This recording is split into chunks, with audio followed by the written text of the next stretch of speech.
This has been a staple of paparazzi for years, this so-called upskirt. It's when a man takes pictures up the skirt of unsuspecting women. Oi, come back, you fucking pervert! He just went under your skirt and took Are you serious? Yeah. Just took pictures up your skirt from behind you. Did he do it just now? Yeah. Did you see that? That guy just took a picture under your skirt. Are you serious? I swear to God. We're making a documentary, that is an actor. Upskirting is when someone takes a photo up a woman's skirt without consent. Hey, he just took a picture of you under your skirt. Did he? Yeah, I swear down. Are you sure? I swear down on the line. I saw it. It's not a sexual offence in England and Wales, but why?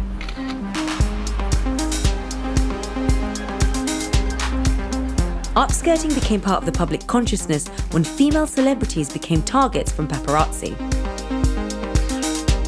Would you consider that a sexual offence? Yeah, definitely, because that's my invasion of privacy.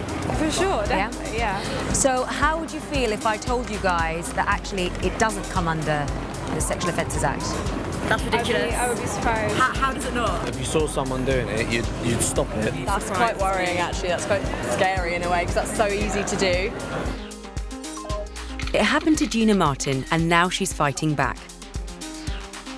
So I went to see The Killers with my sister. Those two guys were being like really weirdly creepy the whole time. And I kind of like told them to leave me alone, kind of brushed it off. About half an hour later, I saw he was holding his phone, he was on WhatsApp, and there was a picture, and it was up a girl's skirt, like right between her legs of her crotch, and just knew it was me straight away. So I... You knew it was you, like instinctively you were like, I could tell, because of what I was wearing as well. So I grabbed the phone, just checked it was me, to make sure. And then I just started shouting at him, and then we got into a scuffle, and I just ran, and then I got security. And what was security's response? What did they say? So they like circled me, pretty much. And then he was like jumping over them, and he was like screaming at me, and I was trying to stop him, and then they called the police. The police came, and then they basically went over to him and asked him to delete the photo.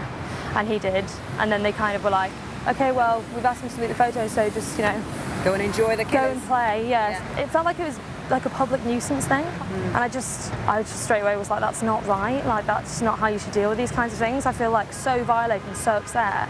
You go through your life and you see these things so much that it gets to the point when, I think when that happened, I was like, no, I'm not having this happen again. Like, I'm so angry about it. I get really emotional about it. But I just get really pissed off because it happens all the time. Just really shit, sorry. I just want to go out and not have my arse grabbed in the club, like it gets so boring. Can I give you a hug? Yes.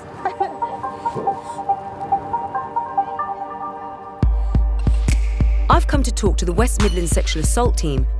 Tell me about upskirting. The law around it feels quite grey. There's no actual offence of upskirting within the Sexual Offences Act or within legislation at the moment. So it depends on the circumstances. So, for example, if there's a touch of a leg whilst there's an upskirting goes on, that could technically be a sexual assault. There's a voyeurism angle, or it could be, an outrage public decency offence. It is grey. It's not as if you can almost pinpoint an offence straight away, but that's where it's important that we do get notified about it so that we can have a look and decide what is the most appropriate course of action, really. Reports of upskirting to the British Transport Police have almost doubled in the last year. What sort of work do you guys do in trying to tackle like sexual assault on the tube? Well, we've got proactive officers. They're on the underground all day, 24 hours a day. They're in plain clothes. They're specifically trained to look for these types of offenders. I'm tagging along with the undercover police at rush hour. You're out on proactive patrol, looking for suspicious behaviour on the underground. That might be sexual offences. Might be big kids. It's busy this time of day. Yeah. The best time. Yeah, the crowded carriages is what they like, because they depend on the crowds to get close to women. What sorts of sexual assault do you see on the tube on a sort of day-to-day basis? Most of the ones that we see would be contact on the tube while standing. Sadly, a lot of people just accept that it may be the norm, and that's not what we want. We want people to report to us. It was about 11 a.m. on a Sunday morning, and I got on the tube and I noticed someone beside me, and I got weird vibes from them, but I shrugged it off. And as we went from stop to stop, he would just find more and more excuses, or just he would maneuver himself and just shuffle closer and closer to me. And as he moved closer, I just froze and I thought, oh God, something very strange is happening here. I can't work out what it is, but this is not right, something is off. Please mind the gap between the train and the platform. What sort of things are you looking at? It's people without a purpose. They will stand back and they will scan the crowds. And they will pick out individuals that they'd be interested in going off. It just seemed like the safer option to just wait it out and then run off the tube when I got to my stop. Someone came up from behind me and tapped me on the shoulder and said, did you know that man? And I was like, no, I didn't know him. And he said, I think he was filming up your skirt. And it made so much sense to me that it was upskirting, because I remember just thinking, why would he possibly need to be this close to me? My bodily autonomy had just been taken away from me. And it was just a huge reminder that it could be 11 a.m. on a Sunday morning and I still can't just travel on public transport and be left alone to just make my journey in peace. You're taking sexual gratification from someone without their consent.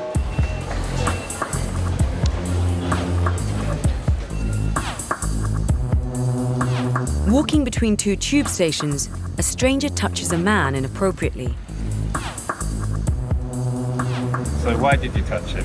Because I like him. Oh, you like him? To be assisted. Why did you say hi or Because say hello to him? the people don't react on us.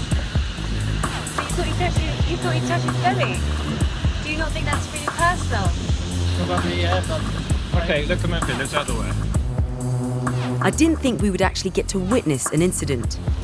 Because you touched this gentleman here, and he believes it's been sexual in nature. Okay, I have arrested you on this sexual assault.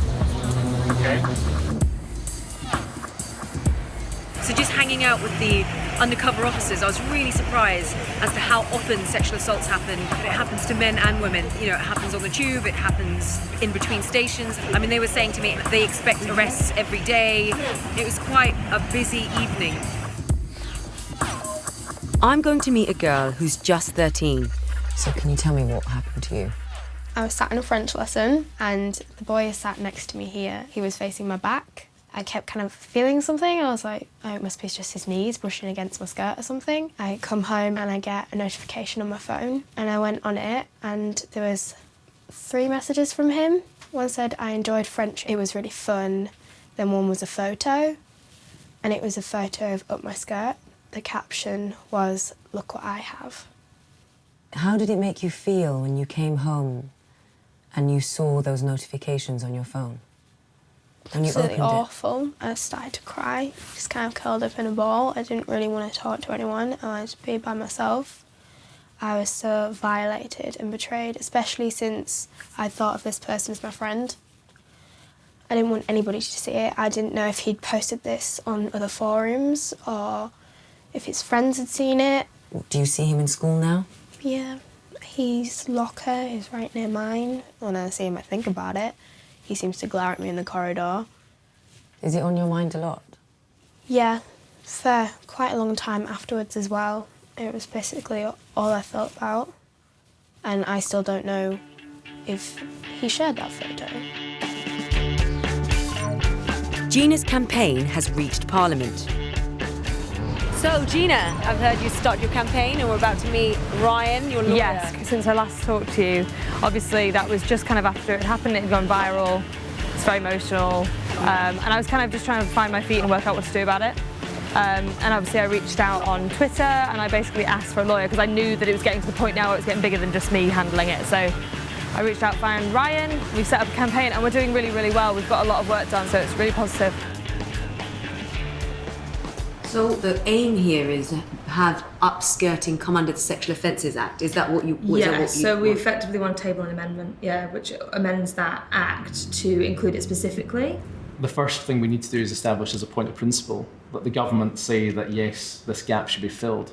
The second question is then how we go on to do that, and there's different options. If you make this specific and the system is telling women that they are protected specifically from this, it stops it happening as much. It's very rare that you get something that politicians of all the mainstream political parties agree on. Yeah. And Gina's campaign is one of them. The question is this simply harmless fun or a serious sexual offence?